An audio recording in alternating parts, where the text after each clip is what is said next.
Waiting for the green light. Cool what? It's a cool robe. Robe. Do you want this cap? Nope. You can have that cap.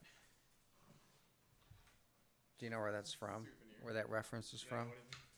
It's from Beverly Hills Cop. Oh, I've never seen that. You haven't? No, it Oh my comes gosh. up on my Netflix recommended, and I just. That is a classic. We are live, just so you know. Let's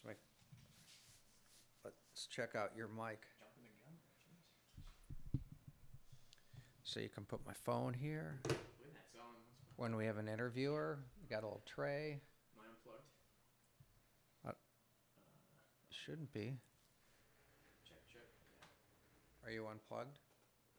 The mic? Yeah. Let's see. Are your headphones on? Is there a button? No. No. Yeah. So wait. So you go ahead and talk. Check. Yeah, it's my mic. It's your mic? Yeah. I'll fix it. You know what? Will you, let's redo this cord and get it under. It doesn't need to go. I don't have a lot of room here. All right. So this guy. Yeah. Just run it under here. Let's see. Yeah, you are this mic here.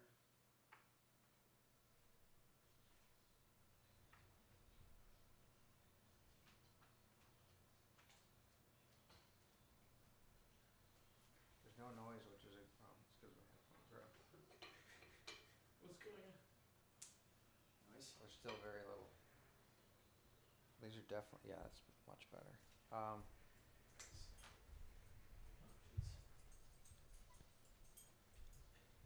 So this is Check. Yeah, these are way better. This is way better. Nice. Look at that. It looks great. These mics are freaking awesome. Check. Awesome. Are you, I move the camera. There's not enough you in it. Not enough. Oh, I can move. See? Now move the camera. Oh, right.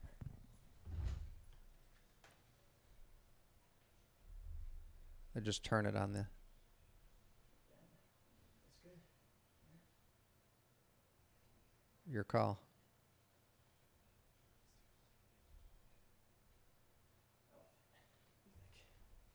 I think that's going to be good. Yeah, that's fine. Yeah. Okay. Want to see something cool? Always. Yeah. Oh. You know.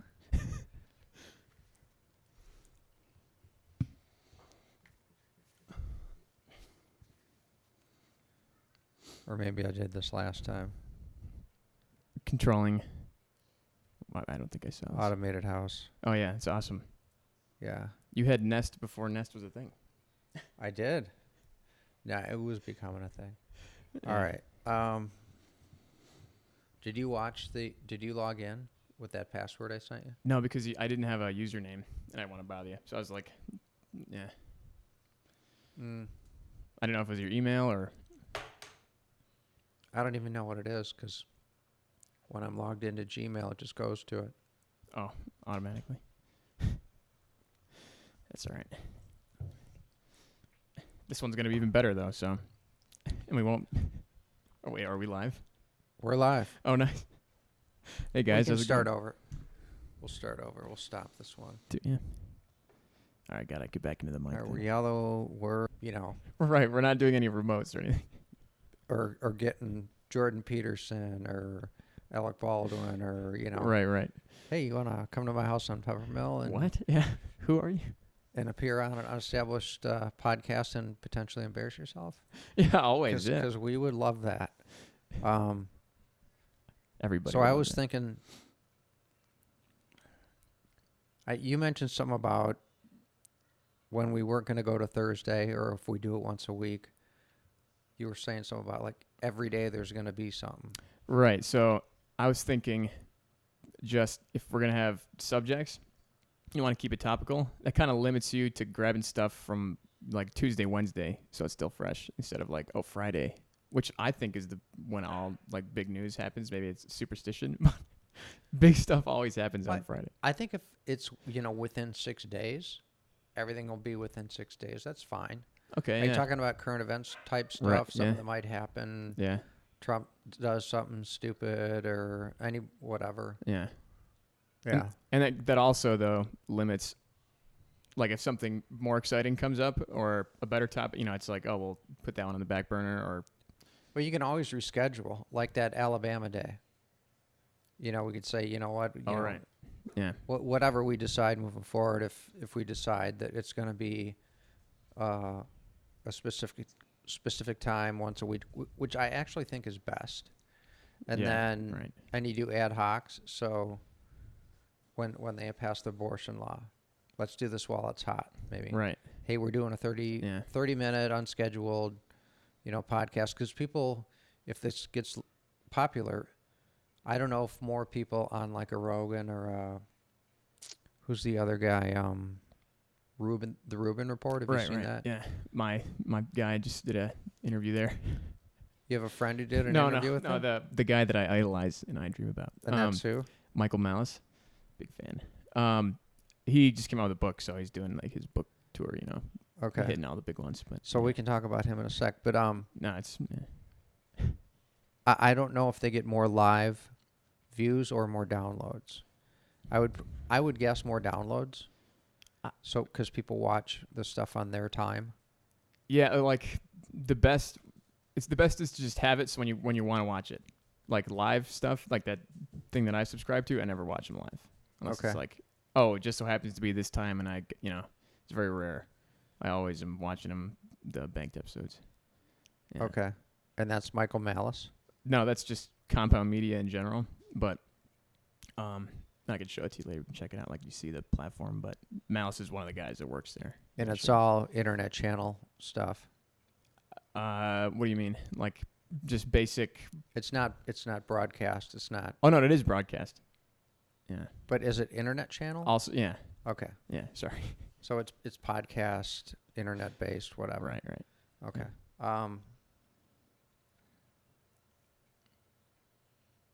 Never have extended periods of silence. Right. This is not great radio, folks. Uh, Well, what do you want to talk about? What are you thinking about? well, what were the things you were thinking you would collect over the course of a week? News items or who knows what type? It's funny. Most of the stuff that I thought of was like relating to my life, like anecdotes, which are interesting to some extent, but people don't really care about me yet, so that stuff's not interesting. But when you have like people who, fans or whatever, then that kind of. Well, no, but that's how you make fans. You start Yeah. with anecdotes and you establish Yeah. that, hey, this guy is somebody I like or I hate. People love to watch people they hate as much as they love to watch people. Oh they yeah, love. it's like the best, right? Can't get enough of it. Like, let me watch that again. Right.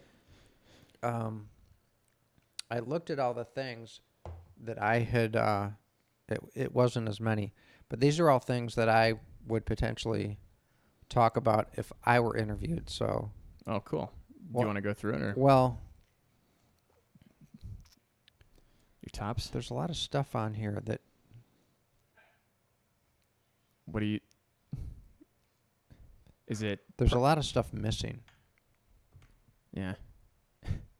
Well, if it's only one piece of paper, there's only 13 line items or something. No, but I mean, I was emailing this from here to work, and to work and back, so I don't have the latest one. I gotcha. Yeah. But Well- I had like stories to tell.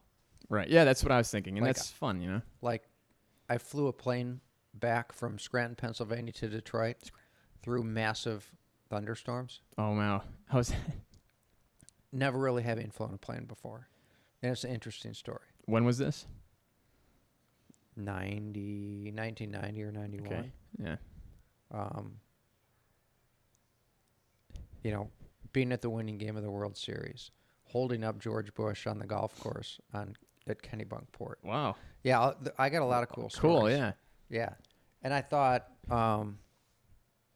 anyway, sharing those stories is part of a show, to kick off a show, whatever. Yeah.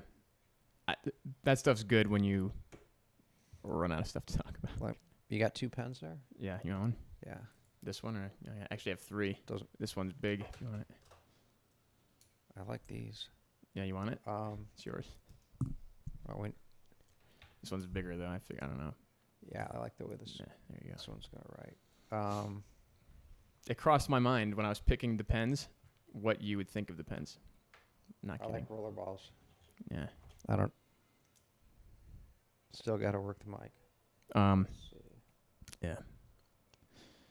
Yeah, I'm thinking that stuff's nice because it's good fill. You know, there's ever dead, like we're having a lot of dead air. You know, I'm noticing it more and more. It's like, well, I keep talking, but that stuff's great. Yeah, I watched Joe Rogan's 5th podcast, or listened to it on the way home from work. Number 5. It was rough. He had a comedian on, and they were just it was rougher than this, But it was rougher than this. or equally as rough. Yeah. Okay. Yeah, it was him and 2 other comedians, and they were just yucking it up, kind of. Yeah.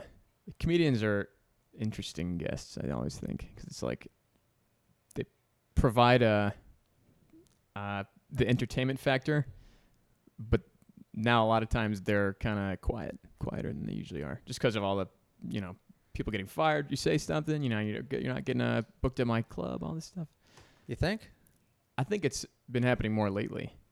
At least the network that I watch, the Compound Media guys, that stuff's awesome. And the comedians are often, you know, it's like, whoa. People left the show before because they're like, and we're not that, but people have left being like, I can't be around for this. Because they can't be themselves. No, because they don't want the image, the PR of being like, oh, I was on the show. I was there for this, or a party to it. Yeah. I've got stuff in here, too. Let's see. I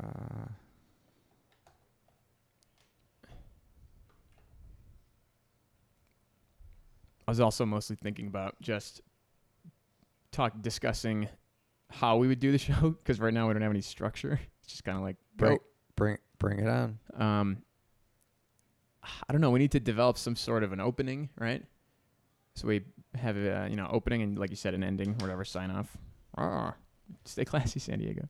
And maybe like list what we want to talk about during the episode. Pick the good ones that we talk about. You know, goes stimulating conversation, goes on for a long time. Then you can bump the other ones, and you make it to how many you make it. But have enough for. That just seems like basic show prep. Well, I don't want to give like Joe Rogan a big head, but he's like 3, 2, 1, and then they just go. Yeah. And then when they're done, he's like, you know what? That's a great thought. It's been, wow, 3 hours. It's been 3 hours. This is a great time to end. You good with that? Yep. Okay, we're done. Bye. See you guys. Yeah, that's true. Okay, that's fair. So I don't want to. Yeah. And I don't want to, at least for now, get too wrapped up in show prep and structure. Yeah. Unless, it just winds up that's the way it needs to work for us. Just something to think about. It's not necessarily the right way. I'm just thinking about, how can we make it more of a professional? How do we get better at it? And I don't know, thinking about that stuff. The best way to get better at it is to do what we're doing, which is just keep doing it. Yeah. Don't be afraid. Go live. Doing it live, we have to be doing careful. It live. Bill O'Reilly. That's right.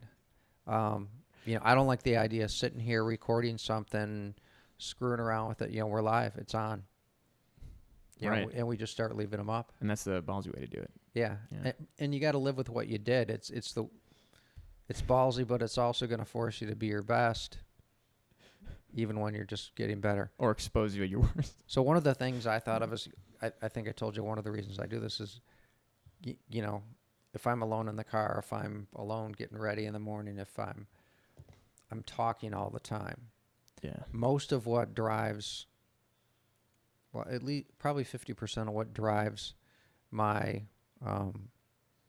kind of schizophrenic dialogue is the news and frustration with it. Absolutely. And I was thinking, like, what frustrates me with it, and it's 3 or 4 things. It's totally partial, as in it's not impartial. That it's sensationalized and dramatized.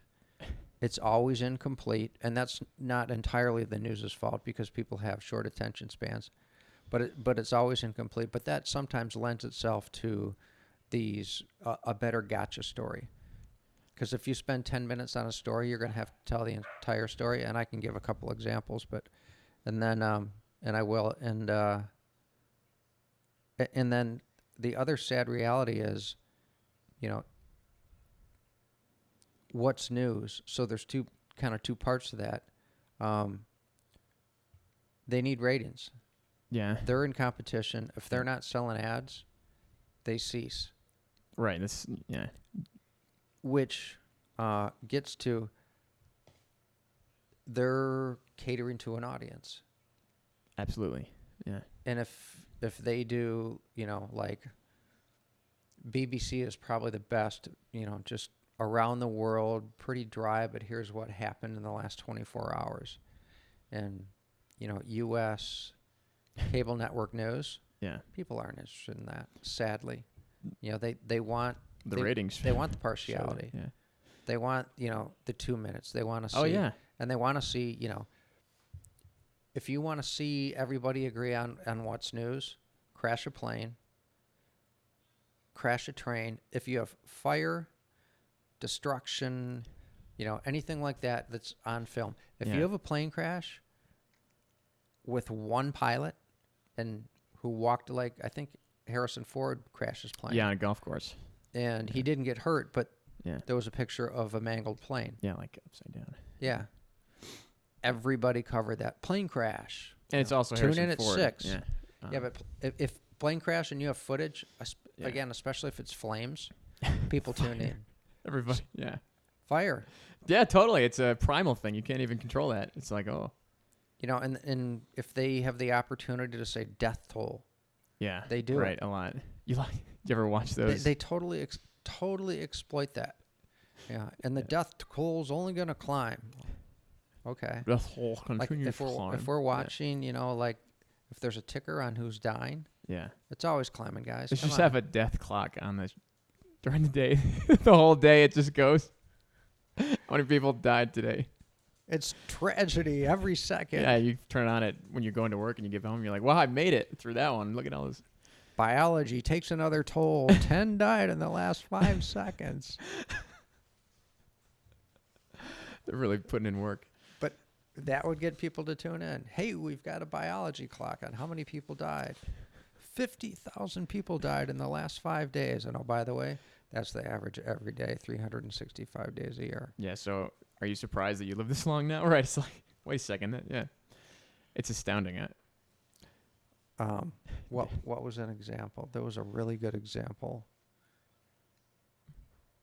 Are you talking about of stories they cover for too long or? Of what? Yeah, of what I just said. There were 2 this week. And then just like, so the partiality. There was, and I forget his name. I should have written it down or committed it to memory. There was probably a 60-something Democrat who was announcing his candidacy for the presidential race, white guy, and a reporter said to him, "You're an older white male of a certain demographic." Did I bring this up last time? Yeah. We talked about this. Yeah, And there's 11 candidates just like you. Why are you running? Yeah. Wow. Yeah, he said, yeah, you're an older white man with a right. This is your color. This is your gender. This is your age. This grouping's already full. Why are you adding on? I don't even know if you if it wasn't white, if it wasn't male, and if you mentioned age with any other than those, you'd get flamed. I think it would be interesting if that guy in that moment asked, "What do you mean?" Or you said, What would he say? "Why I'm running has nothing to do with my ethnicity." All the other candidates too, by the way. Right. Yeah. Well, yeah. Right. Yeah, that would have been even more appropriate. Speaking for all candidates, I hope that ethnicity, color, and age have nothing to do with why people are running, but it's because they think they can make the best president in the next election. Right. Yeah. It's like, oh, I can get in. Yeah. And if he thought quickly enough, he could have totally. And that's an put easy the one. reporter in his place. Yeah, that was an easy one. And if you're a politician, come on. Like, who am I? Whatever. Right. I'm not coming up with this But stuff. he didn't even have the presence of mind to say, because I think I can make a good president. Yeah, that's ridiculous. I don't know. Can win and become president? Yeah, I don't know. Yeah. I wish I could think of the other one. So maybe and we're all kind of all over the place again, but we'll get better at this. Maybe kind of a shtick thing we could have would be like our egregious moment of the week. I mean, that could be a way to open. Yeah. So each of us, like everything, and it doesn't necessarily have to be the news, but it certainly could be.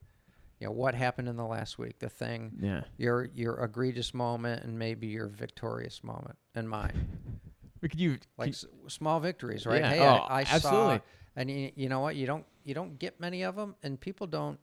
Fortunately, they don't report on the good stuff, and this is nothing new. But this might be a tangent, so I won't.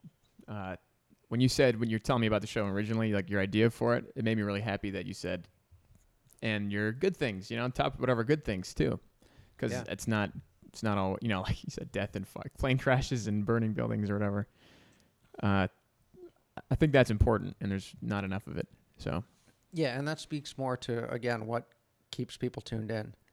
Because if you don't generate ad revenue, you're doing what NPR does, which is sticking their hand out. How many telethons do they have a year? I have no idea. They have a telethon at least once a year. Oh wow! Oh really? Where they That's need still a thing? they need to be subsidized to stay in business. That's so funny. I never knew. How many entities do telethons still? Well, is it a big deal for their own survival? I'm not necessarily. Even for charity, like I feel like it's just Oh, they're out there. There's one on. There was one on right now. Oh, okay. On NBC.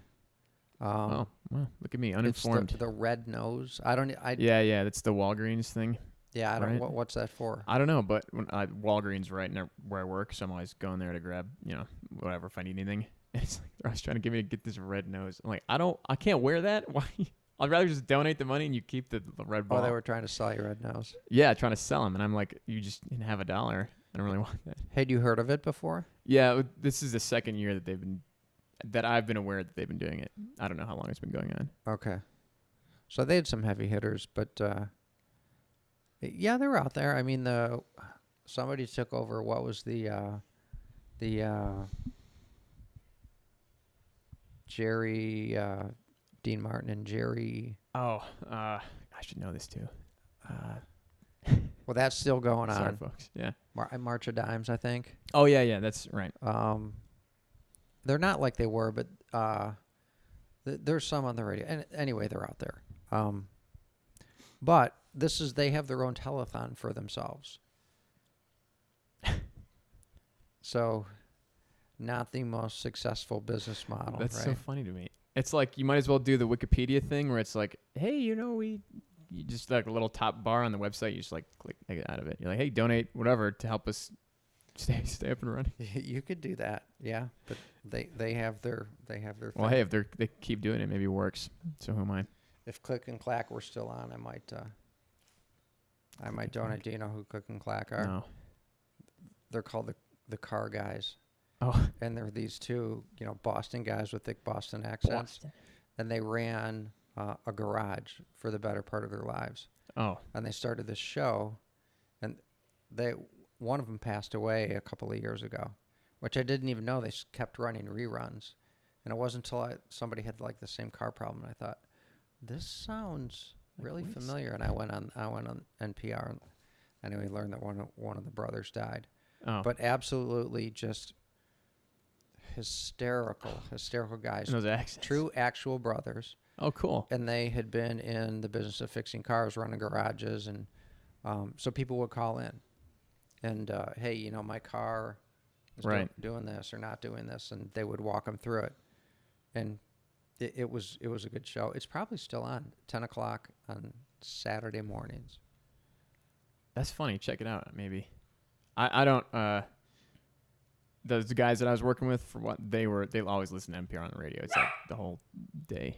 Yeah. It'll be interesting to see how loudly that comes through now.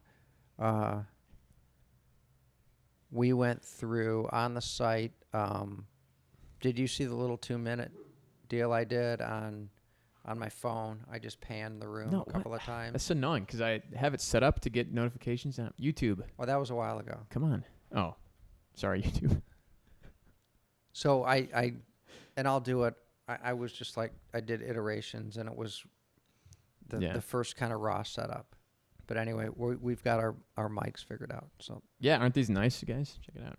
I'm asking like. And they sound good. But I don't know if you remember when they barked really loudly. I don't know if it was when I was doing the first kind of super beta one with Josh, and I was just alone. Yeah, and did it come or through? It was ours. Oh my gosh, it was ear piercing.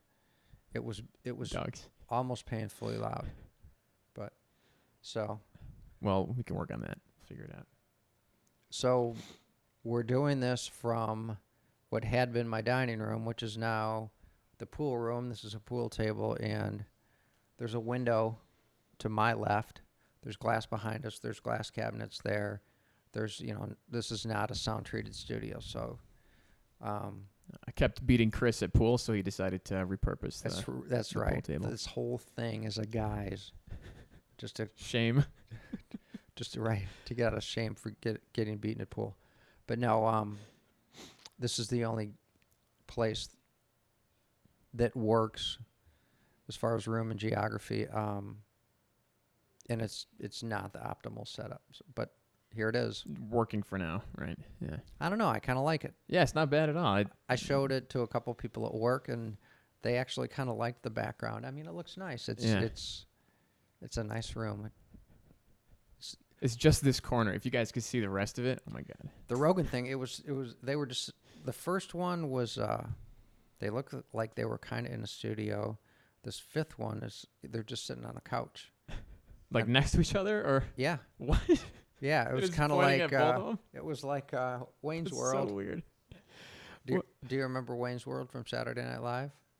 I've only ever seen like snippets of it. Okay. Never, but yeah, I know what it is. Well, it's a parody. It's two kind of. It's pretty funny. Rock and roll. Yeah. Oh, it's hilarious on a couch in their basement.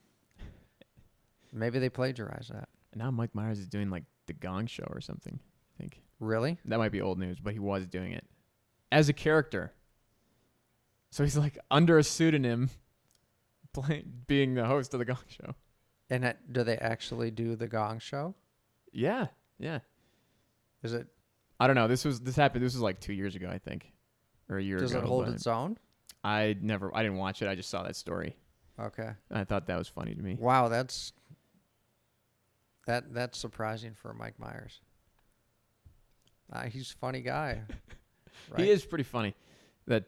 He's Scottish. That's what that is. Scot. I think his heritage. I don't think he speaks that way normally. I know he doesn't speak that way normally. Right. Isn't he Canadian? I have no idea. I thought he's English. I think he's British Canadian. or oh, wow. I think he's of Scottish lineage. I don't know. We can look that. We can check that out. It's not. You're right. It's not important. We can not check that out. Next. But he's the Spy Who Shagged Me guy, right? Yeah. No. Well, yeah. Yeah. Right. Is that one of the movies? It's all James Bond parodies, but yeah, Austin Powers. Austin Powers, yeah. Sorry. All right. What else? How are we going to get through another 20 minutes? I'm going to pull up some of my other ideas on the phone. We can do. I do want to do the chair thing. I'm not sure when. I'm not sure if it's just going to be me doing a monologue or you asking or what. You said the chair thing? Yeah, just me being in a chair and. Oh, right. Okay, I thought you meant that. I think it's a story that would interest. Oh, totally. people. Yeah, and it's like I've never seen anybody talk about that and I haven't seen everything, but I've seen a lot, and I've never seen anybody talk about that. And even living with you and knowing, or not living with you, but living in close proximity with you, seeing you frequently, whatever, throughout years, I don't really know. I still don't know don't know everything about it. It would be nice to be more informed. See, I don't know what people would want to know. So it would right. then it should be like story time and Q&A throughout. You could do a segment where you do like wheelchair PSA. You're like, I guess if you see someone in a wheelchair, don't. We talked about this already, but yeah. I've got quite a bunch of stuff in here. Nice. Look at that. There's just chock full of them. Yeah. My knee surgery. I'll tell you a good one. Here's a good story. So I think your dad's kind of told you that I have, or at least had, been pretty extreme in almost everything I do. And I would say most of the time excel. That's how he puts it. You also are successful at most of it. That's a blessing and a curse, actually. And that was one topic I wanted to. That was a Joe Rogan thing, because he was into I think Taekwondo, martial arts, and he was very successful at it. And getting really good at something, especially when there's like formal competition to enter into, the reason it's a blessing and a curse is once you start winning, it's hard to go back to something being just a recreational hobby. People expect you to. There's expectations of like friends and people who know you, and then expectations of yourself. So like the car racing thing got to be very laborious. I was doing it, 3 and 4 times a month. So I was doing 20, 25 events a year. Yeah. And while I was in the car driving, that was awesome. But outside of that, a lot of times it just felt like a lot of work, because it's early mornings. A lot of times you're driving an hour or two to an event, or you're going somewhere and spending the night. And you'd really, as much as I like, going places, and it's usually up north, it's exhausting. Well, talk about expensive hobbies. Actually, that one's as expensive as you make it. But oh, okay. Well, you don't have to have a modified vet on race tires. There's street tire classes. The one guy would show up in a Ford Taurus station wagon. Yeah, you told me that.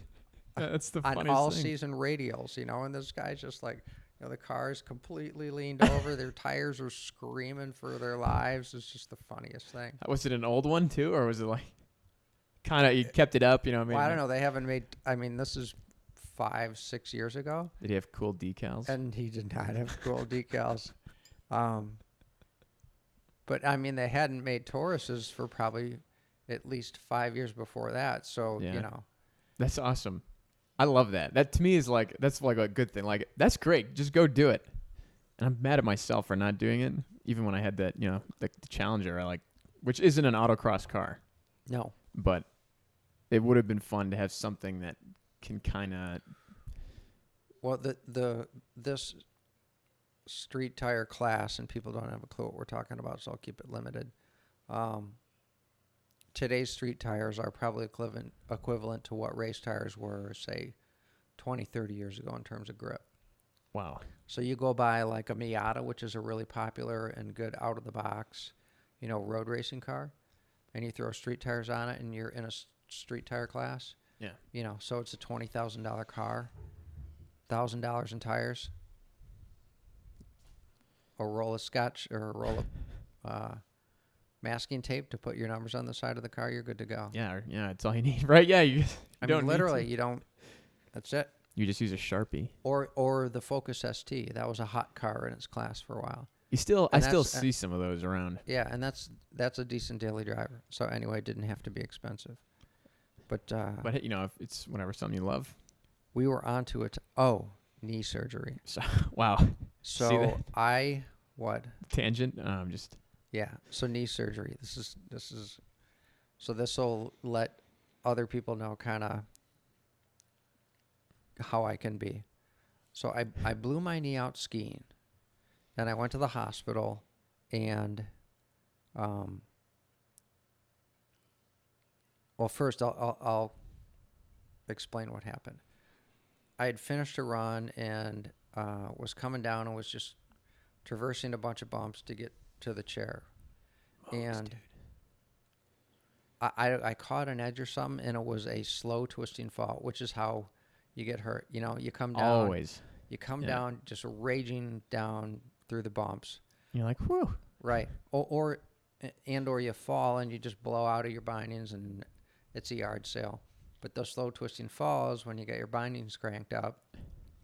So I pop my knee and I'm on the snow, and after I'm just writhing in pain. Worst ever. And I'd done a lot of stuff to myself before that. Worst pain ever. I'm fighting not to pass out. I'm like, Wow. my eyes are closed. I'm seeing black and red. I'm like, don't pass out, don't pass out. And I don't know if it was 5 seconds or 30 seconds. I realize I'm screaming. I'm like screaming at the top of my lungs. And I'm like, oh my God, you're screaming like a pussy. Shut up. 2 ski patrol guys. I'm got my, my eyes closed and my teeth clenched. Trying to be tough Stop guy, yeah. screaming. Well, it was more about self-control. I just didn't want to be screaming. Right, but And I'm like, get this under control. Stop screaming. So I settled myself down. I stopped screaming, and then I started thinking about the pain again. And then I realized I was screaming again. That's how badly it hurt. I could not control it. So finally, I stop. The ski patrol show up. They take me down. I really, really did not want to go down in the meat wagon, but they're like, we have to take you down. Is that your first time? Ski down. First and only, yeah. Yeah. Yeah, and that was March of '92, which is the year I broke my neck. So Wow. So the knee surgery kind of was for now. I could have saved the money. Just give me a check. I'm gonna break my neck in 4 months. Could I just do this all at once or whatever? Yeah, but anyway, so went to the hospital in Petoskey. They took X-rays. Oh, you're at Boyne. I was at Boyne. Oh, Yeah, nice. they kind of somewhere between didn't and misdiagnosed me, and the guy I worked for at the time, I actually met on a chairlift at Boyne, Oh, and we got to talking, and we had lunch, and he hired me. Anyway, nice. so he got to know me, and I'd been working for him for over a year, and it'd been about a week and a half after I hurt my leg, and I couldn't. It was so painful to walk on. His name's Randy, and Randy said to me, he said, "Look, I know you." He's like, well, "What are you doing? You can barely walk, and if you can barely walk, something's very wrong with your knee." Were you putting on ski boots Go when he to said the- this to you? No, it was beyond that. He said, "Go to the doctor," and I realized he was right. So I went to the doctor, and he pulled on my leg this way and that way and twisted and all that, and he was a knee specialist, and he said, "You have at least a partial ACL tear." Ugh. And I said, so now what? He said, my recommendation is we immobilize it for 6 weeks. He said that should do the trick, but we immobilize it for 6 weeks. So you come here and we take the soft cast off and see where you're at. And I said to the guy, is pain, when this happened, is pain at all indicative of how much might be wrong? And he said it can be and often is. He said, but he said you've been walking around on it you said this happened, this is like a Wednesday. This happened a week ago Saturday. Oh, a week? Yeah. Wow. And he said, he said, again, my inclination is to just immobilize the knee for 6 weeks. And I didn't want to be like, Mr. frickin' tough guy, right? But I said to him, look, doctor, or whatever his name was, I said, maybe you get this all the time. I don't know. But I said, my threshold of pain is I promise you, not the threshold of pain of most of the people you talk to, if ever. Yeah. And his reaction was like, whatever, tough guy. Whatever guy, yeah. Okay, dude. And he said, plus, it's not like you're an Olympic skier. And I was like, you have no idea You're insulting my skiing ability. how seriously I take skiing. Yeah. So just because I don't train for the Olympics, I'm in like my own Olympics every weekend. That's, yeah. So fuck you very much. Right. Yeah. Anyway, You did just tell the guy, doctor. yeah. So he said, well, I'm a surgeon. I do surgery. I like doing surgery. I don't think you need it, but if we scope you, then we'll know, definitively what's wrong with your knee. And I said, let's do that, because I knew it was fucked up. And so a couple of days later, we schedule surgery. So I show up, it's early in the morning, and I said to the nurse, can I watch the surgery? You're scoping me. He watches it on the screen. Can I watch? And she said, are you serious? I said, absolutely. Why not? That's kind of cool. Yeah. I would totally, if I could be in a room, I'm going to be in a room, I'd want to watch surgery. Right. She's like, wow, sure. And she's like, we're going to have to sedate you because we don't know how you're going to react, because some people, will freak out, pass out, I'm whatever. one of those people. And so she's like, well, we'll give you, some Valium, but yeah, you can watch. So they get me on the table, and, they jam basically these tubes into your knee, 3 of them, so they can get their tools. And there's like suction and 2 tools. And I went to sit up, because and they're like, whoa, what's going on? Push me down. They're like, you're not looking there. You're looking up at the screen. Like, damn.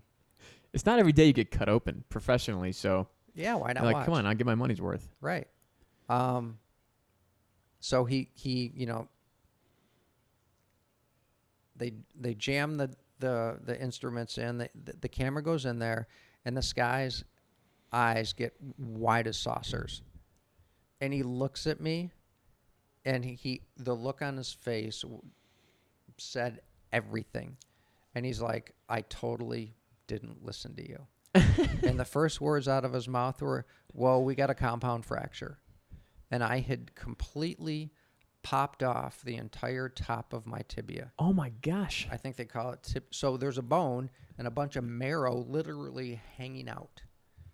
And it's just like a bloody, icky mess in there. There's bone fragments, and my meniscus was torn. The ACL was 60% destroyed. They took out they took pictures of it for me. The bottom of this bottle, about a half inch of chunks and goo and blood. But and that may not seem like a lot, but we're talking in your knee. Coming out of your body, it's yeah. So they got all the bone fragments out. They reshaped the ACL with this tool, looked like a Dremel, and they had to put 3 sutures in my meniscus. It was a Dremel. It could have been a Dremel. We need to cut that out, I think. I don't know. We'll see. Wait, why? We can get feedback. I don't know.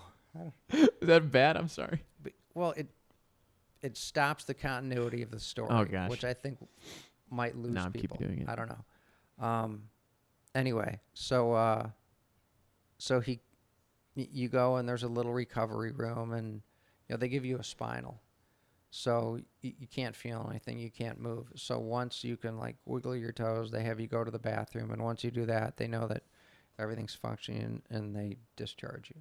So he came in, and he said, hey, I owe you an apology. He said, one of the first things you're taught in medical school is listen to your patients. And you told me that you had a high threshold of pain. I dismissed it. You told me that you thought it was serious because of that. I dismissed it. And he's like, I got reminded of a very important lesson. I apologize. And it was an interesting day. Well, interesting week. Yeah. Yeah, and it was a rough recovery, and I hadn't recovered even before I had my next accident. But that was the last time you skied? Yeah, that was the last time I snow skied. Oh. Yeah.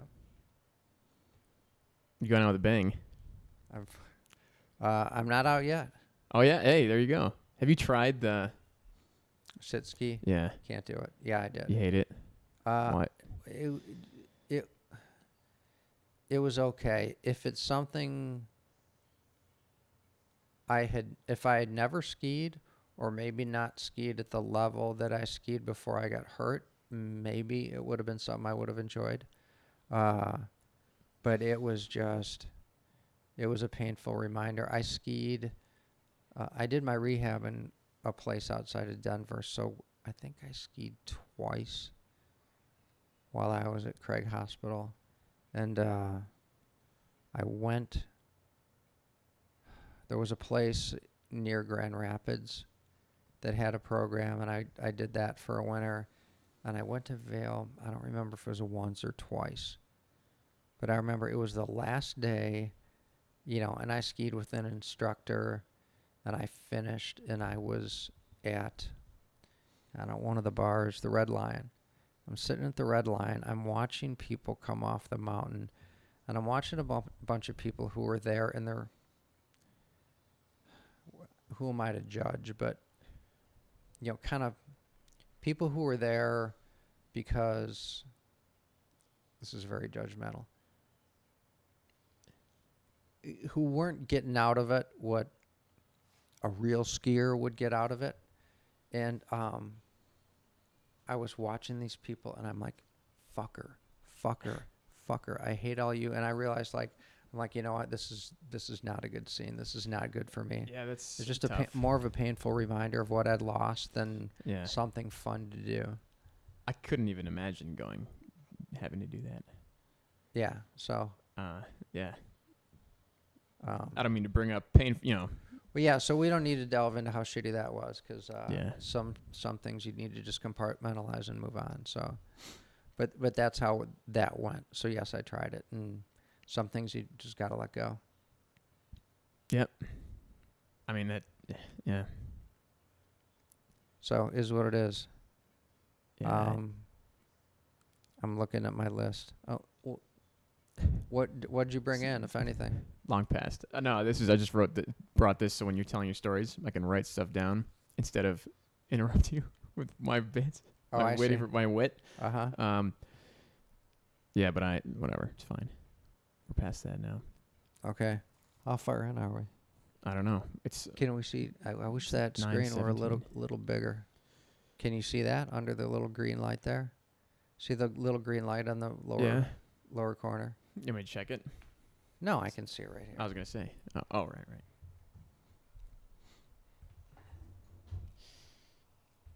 Oh, we've been on 43 minutes. Wow. I agree. That was a Wow. long knee story. That we have a monitor, the other side of the camera. Fancy. It's good, actually. Being able to see the sound is good, because the sound's at the right level. Oh, right. I have no idea what any of that stuff means. Well, you see the green when you touch into the yellow. We're actually a little high right now, but when you touch into the yellow, here and there, that's where you want to be. Otherwise, you start clipping waves. Which Oh, okay. do you know what clipping waves is? Does it just distorts the sound in a recording? Yeah, but Yeah. so you've got like an upper and lower limit on an amp or a preamp, Yeah. and the waves have to operate within those boundaries. And if you amplify beyond that top threshold, the wave literally clips. You don't get a peak of a wave. You go up, flat, down, Right. and then you're just you're making noise. Oh, I gotcha. So it's like cutting in and out, right? You're literally clipping off the top of Yeah. the wave. So if you go into the red, you're I'm pretty sure go beyond the red, you're clipping waves. That makes sense. It's like cars. Get that. Stay out of the red zone. Something like that. Not even. Yeah, I don't know how much. We'll cut that out in post. I'm talking sine waves. You're talking, I think, like white and yellow lines. Yeah. So just lines in general. That's a concept I learned recently. Just like a line. Okay. That was horrible. That was a bomb. Oh, that was a joke. I thought you were going somewhere about No. something you actually learned. No. You want to hear a good one? I thought you were going to do like, point, line, trend or something like that. No. Do you know what I'm talking about there? I didn't get that far. But yeah.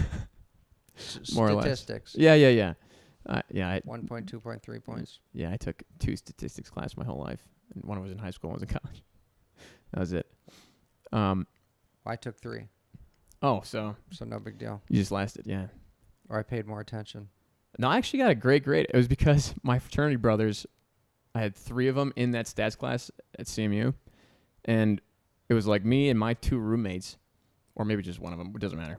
And the finals coming up, and we all hang out, do stuff together, and it was like, hey, Randy, it was me and my friend Boyle, and then Randy was the other guy. So Boyle's my roommate, and so Randy's a smart guy. We think of him like that. It's like, hey, Randy, you want to study for the stats thing together?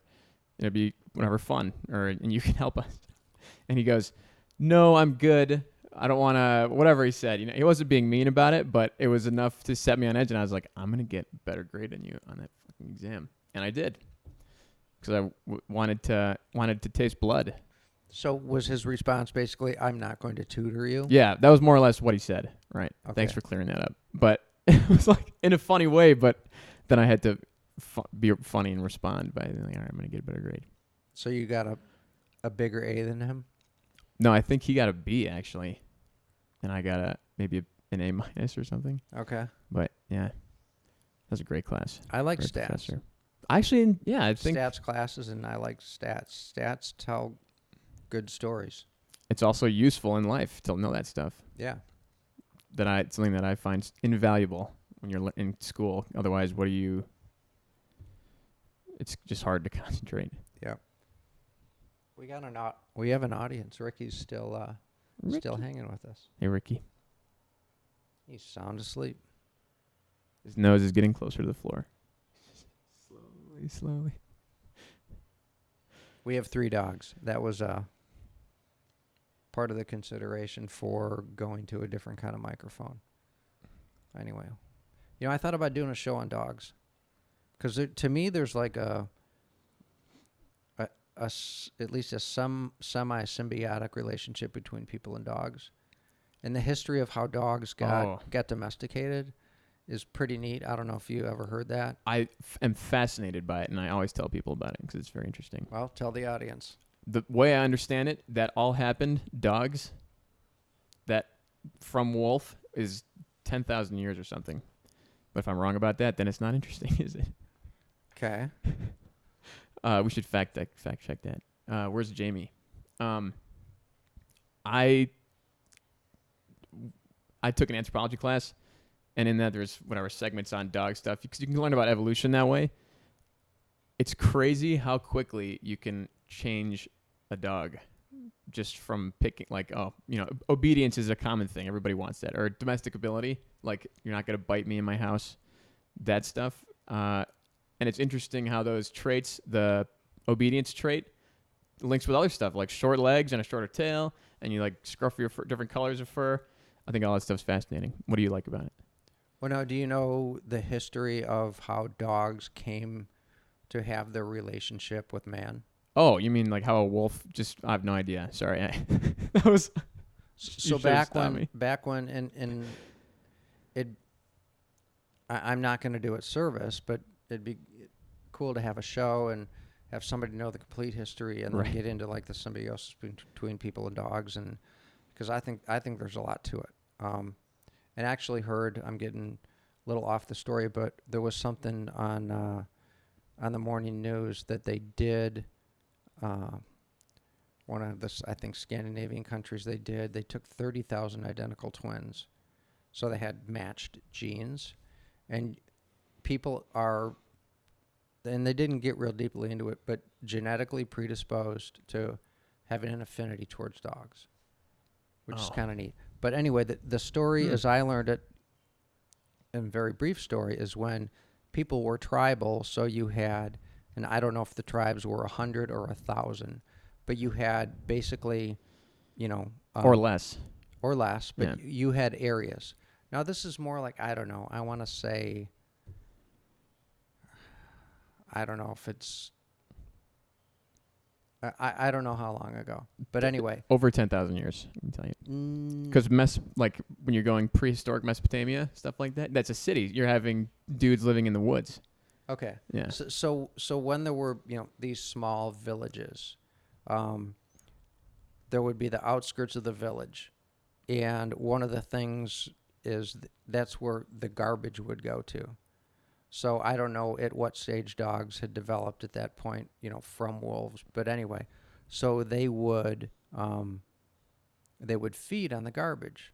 So these packs would basically live around the perimeters of these villages, and there became a relationship, like people were feeding the dogs. The dogs appreciated that. When intruders would come, like people would come to wage war, other tribes, the dogs would bark. So over, hundreds and hundreds of years or thousands of years, I don't know, the dogs came to be, more and more and more protective. And as that evolved, they went from being at the outskirts and being fed to becoming more symbiotic, and it's not true symbiosis, but anyway, the relationship continued to develop where they became closer into the village, and then in the village, and became, I guess, semi-domesticated relative to today, or maybe completely. And so that's how it started. They would be at the perimeter, feeding on the waste, and That makes sense. Yeah, I like that. I never knew that part of it. I know, like, there's a Cosmos episode. Neil deGrasse Tyson talks about it, but yeah, it's more or less that. But the way I understood is it, he the astrophysicist guy? Yeah, yeah. You don't like him? I don't think he's that smart. I think he's arrogant, but I think he also. I don't think he's that smart. Oh well, I'm a dummy, so. He was on Rogan. A few times. Yeah, he's been on Rogan a bunch of times, but I've only seen him once. And they were talking about a basketball hoop. And he got the formula for the basketball. He did the math wrong on the area of a basketball hoop. And this is 10th grade geometry. I couldn't do it. So he's got me beat. It really frustrated me. He's got bigger problems to worry about, Chris. He's thinking about, like, space and stuff. So much so that pi r squared slips your mind? Oh, yes. Okay, I do know that. No. I guess, no, if not, if you're an astrophysicist, no, it shouldn't. So that's fair. I guess I hadn't thought about this before. There's a remote chance, because Rogan said, because of this reason, it's twice as large or 4 times as large, and maybe he was not wanting to correct him, but I don't think so. Oh, I remember this. They're talking about you can fit 2 basketballs inside of a rim. That is exactly, yeah. Yep, I remember this. And he said it's got 4 times the area. And Rogan said it because there's an infinite number of places that the ball can go in the hoop. And he was like, yeah. And no, because what he said was, that it's 2 basketballs wide. So it's actually 4 times the area of the basketball. Well, it's 2 basketball units. So the area is 2 double that. No, it's squared. Oh. So 2 squared is 4, and then basketball unit squared is basketball unit squared. So it would be 4 basketball units squared. And I'm like, really, guy? You have a PhD? You got to have some math, Nobody's good enough. So when that happened, I'm like, I'm not listening to this guy anymore. To me, and then I Googled him, and he has a lot of critics. He has a lot of critics about the way he carries himself. He's not like, I wouldn't say not friendly. He's not like, you're as smart as me. He definitely comes to the show thinking, he's above everybody, which, whatever. Feel how you want about that. The thing that I enjoy about him. There's a potential word for that. Well, there's a word for how I think of that. Or a couple of words. Compensatory facade. Okay. So you're compensating? It's just you develop disguise. A facade to compensate for something. Your flaws or the purpose of that interaction? Yeah, I do that all the time at work. Like, you're putting on a show. It's a character. Yeah, that's different. Okay. That's different. Anyway, to me, smarts or not, compensatory facade or not, the thing that I enjoy about him is that he's bringing this stuff to people who would otherwise be uninterested by it. That's fair. I'll give him that. But really, man, pi r squared? You moron. Neil deGrasse Tyson, get better. What are you doing, Neil? Jeez. This guy. Yeah. Yeah. How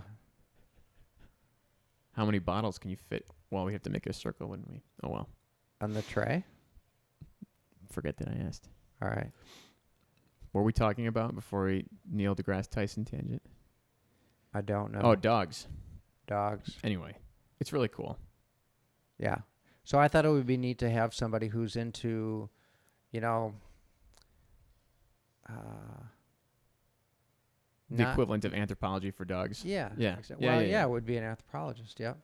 Well, it's just as relevant because like we evolved together, for a while. We're doing this stuff together. Yeah. I'm gonna actually turn your mic down just a hair. I was thinking that, but yeah. My brother always talks about this. He's like, dog and man are the perfect hunting team. And I'm not trying to imply that he's wrong about this or stupid. It's just he's intense. No, I think this is fine.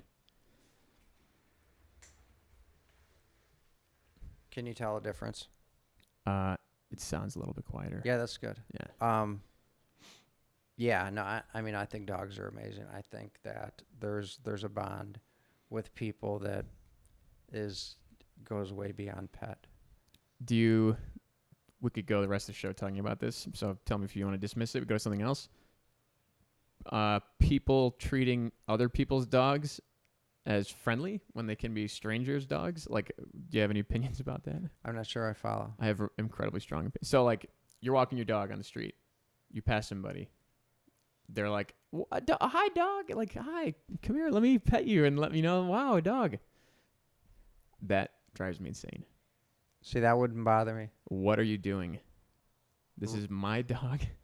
His tail is wagging. He's having a That's dream. so funny. He's just enjoying the sound of our voices. I don't know. What are you doing, Ricky? Oh, yeah. He's awake, I think. He knew he connected to see. That's amazing. Ricky. He was just sitting there. Yeah, Anyway, so that would bug you? It does bug me. It does happen.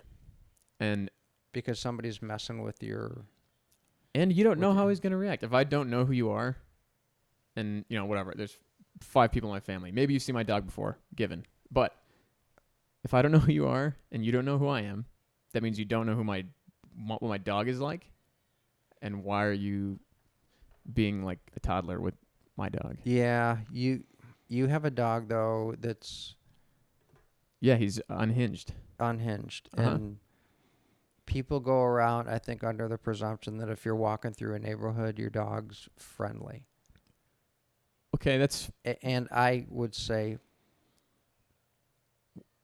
it might not be a completely unreasonable argument to say that if you have a dog that can come unhinged easily, it's kind of incumbent on you to control people. Because people are going to walk up and pet dogs. You absolutely have to. Like, whoa, sorry, guys. He's not nice all the time. Yeah, I mean, absolutely. 5 foot, 10 foot radius. So if you let him get there, I mean, that's kind of your responsibility to make sure that doesn't happen. Pretty often in the middle of that sentence, it's like you're already moving. You're getting too close. You're like, okay. But then that just means that I should say sooner. So, yeah. Yeah, and you'd come off as a prick, but when they're 10 absolutely. feet away, you could that. say, you know what, you got to stop. Please stop. He's an aggressive dog. Yeah. I even have a joke. It happens, I go, he's not nice, but I'm really nice. Sorry, guys. He's like, whatever. He's a problem dog, but I love him because he's like, like you said, the symbiotic relationship. We had a collie, and she bit 2 people. She bit a neighbor who was riding her bike by her house, and then she bit a jogger.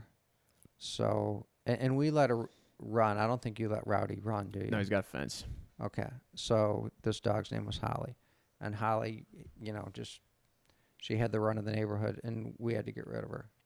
The runner said, she wasn't hurt badly or anything, but she said, this is my route. If this dog continues to be here, it's an issue, and you either need to, keep it in your house, keep it in a fence, or get rid of it. But if I see this thing again, I'm gonna.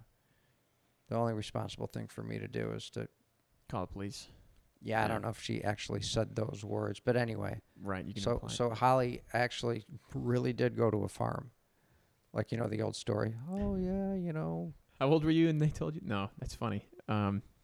Yeah, he's on a farm now. He writes me emails or whatever. Right. Yeah. What are you doing over there?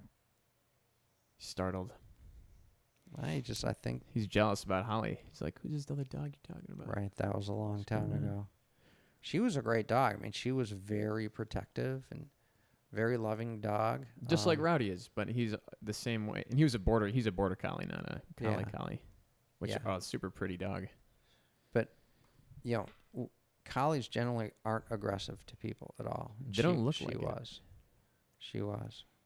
Anyway, so she went away. There was a family that wanted her. My mom knew somebody or knew somebody who knew somebody. So, The euthanization vet. That's who he knew. no. You got sold. Sold a bill of goods. Holly's going to the farm. They got you on that one. You're like, yeah, well, she really did. No, these 30 No, years later. I was probably 20 when this Oh. when this all went on. Yeah. Yeah. Well, good for Holly. That's good. Why can't you do that more often instead of putting him down? Oh yeah. No, it like I said, it never got to that. The one neighbor. Oh, so the cops didn't actually get called ever? No. Okay. No, the woman, and she was right. She was right. It would have happened again. We either would have had to, put a fence around the backyard or just get rid of the dog. And again, she was a biter. Yeah. It's drifting into that social responsibility conversation. For sure. Yeah. I have strong feelings about that stuff too. But dogs, like, it's not for you. It's my dog. And you're talking about tribes. Dogs evolved to be tribal. Like, I have my pack or whatever, but it's really just like these group of people that I hang out with the most. They're cool. I'm cool around them, if you're not part of the tribe, he doesn't really know what's going on. And I shouldn't say that with the blankets because I guess, like a black lab's not going to, for the most part, ever care. Everybody's like, oh, hi. Right. Yeah. So these guys, they're either a little bit afraid of you or they love you. I love them, so. Yeah, they're awesome dogs. Yeah, they're great. I will tell you, not really show relevant, but these mics are awesome. I like how they look. I like how they sound. Well, the sound is Yeah. great. They're good off axis. Yeah, you can come. That's about it right there. Yeah. 4 inches or something, but it's not bad. Well, we're about an hour into this. I think it's a good time to wrap. All right, cool. Are you good with that?